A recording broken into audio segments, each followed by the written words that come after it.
Mas maliwalas na panahon ang naranasan sa malaking bahagi ng bansa kaninang umaga. Pero ayon sa Pag-asa, nagkaroon ng kalat-kalat na pag-ulan sa ilang bahagi ng Visayas. Dala po yan ng Intertropical Convergence Zone. Apektado rin ito ang Katimugang Luzon at ang Mindanao. Kaya naman maghanda pa rin sa pagbuhos ng ulan. Base sa datos ng Weather Central, maaari ring makaranas ng malawakang pag-ulan ang Mindoro Provinces, Palawan at kanlurang bahagi ng Visayas.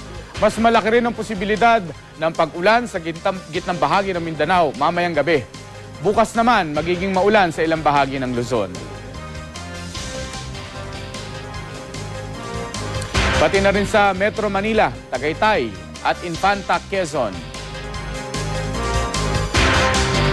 Sa Visayas naman, maaaring maging mas maliwalas ang panahon sa Cebu at Ormoc, Leyte.